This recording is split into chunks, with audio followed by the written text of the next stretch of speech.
ये विशेषता है हम लोगों की कि हम कर्म भूमि से तन मन से जुड़ जाते हैं, खप जाते हैं, लेकिन मातृभूमि के जो जड़ों से जुड़ाव है उससे कभी दूरी नहीं बनने देते हैं। और यही हमारा सबसे बड़ा सामर्थ्य है। साथियों, स्वामी विवेकानंद जी जब अपने ऐतिहासिक संबोधन के लिए शिकागो जा रहे थे तो उससे पहले वो जापान आए थे और जापान ने उनके मन मंदिर में, उनके मन मस्तिष्क पर एक गहरा प्रभाव छोड़ा था। जापान के लोगों की देशभक्ति, जापान के लोगों का आत्मविश्वास, यहां का अनुशासन, स्वच्छता के लिए जापान के लोगों की जागरूकता, विवेकानंद जी इसकी खुल करके प्रशंसा की थी। गुरुदेव रविंद्रनाथ जी टैगोर ये भी कहते थे, जापान एक ऐसा देश है जो एक ही साथ प्राचीन भी है और आधुनिक भी है। और टैगोर ने कहा था, Japan has come out of the immemorial east like a lotus blossoming in easy grace, all the while keeping its firm hold upon the profound depth for which it has sprung। यानी कहना वो चाहते थे कि Japan कमल के फूल की तरह जितनी मजबूती से अपनी जड़ों से जुड़ा है, उतनी ही भव्यता से वो हर तरफ सुंदरता को भी बढ़ाता है। हमारे इन महापुरुषों की ऐसी ही पवित्र भावनाएं जापान के साथ हमारे संबंधों की गहराइयों को स्पष्ट करती हैं। साथियों, इस बार जब मैं जापान आया हूं तो हमारे डिप्लोमेटिक संबंधों को 70 साल होने जा रहे हैं, 7 दशक।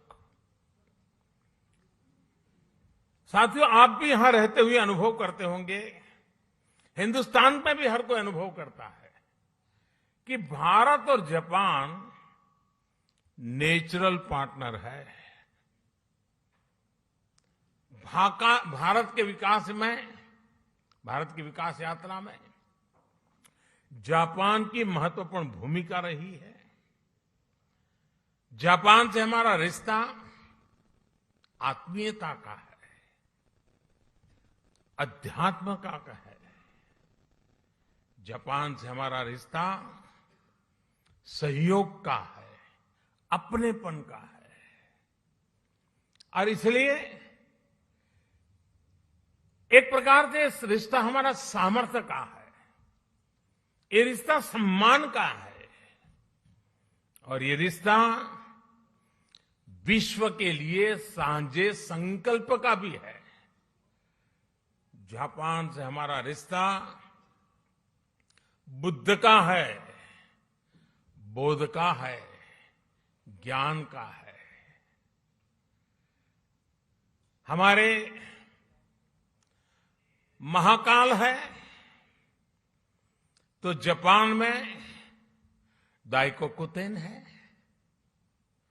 हमारे ब्रह्मा है तो जापान में बोनतेन है। हमारी मां सरस्वती है तो जापान में बेंजाइतेन है। हमारी महादेवी लक्ष्मी है तो जापान में किचिजोतेन है। तो हमारे गणेश हैं तो जापान में कानगीतेन है। जापान में अगर जैन की परंपरा है तो हम ध्यान को, मेडिटेशन को आत्मा से साक्षात्कार का माध्यम मानते हैं। 21वीं सदी में भी भारत और जापान के इन सांस्कृतिक संबंधों को हम पूरी प्रतिबद्धता के साथ आगे बढ़ा रहे हैं। और मैं तो काशी का सांसद हूं और बड़े गर्व से कहना चाहूंगा कि जापान के पूर्व प्रधानमंत्री श्री आबे जब काशी आए थे तब उन्होंने एक बहुत बढ़िया सौगात काशी को दी। काशी में जापान के सहयोग से बना रुद्राक्ष और जो मेरी कभी कर्मभूमि रही वो अहमदाबाद में जैन गार्डन और काइजन एकेडमी, ये ऐसी बातें हैं जो हमें कितनी निकट लाती है। यहां आप सभी जापान में रहते हुए इस ऐतिहासिक बंधन को और मजबूत बना रहे हैं और सशक्त कर रहे हैं। साथियों, आज की दुनिया को भगवान बुद्ध के विचारों पर, उनके बताए रास्ते पर चलने की शायद पहले से ज्यादा जरूरत है।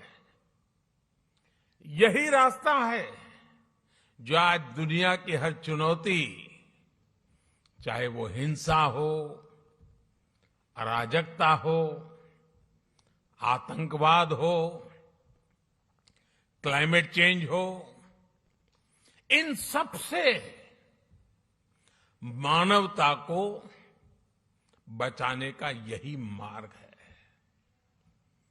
भारत सौभाग्यशाली है कि उसे भगवान बुद्ध का प्रत्यक्ष आशीर्वाद मिला।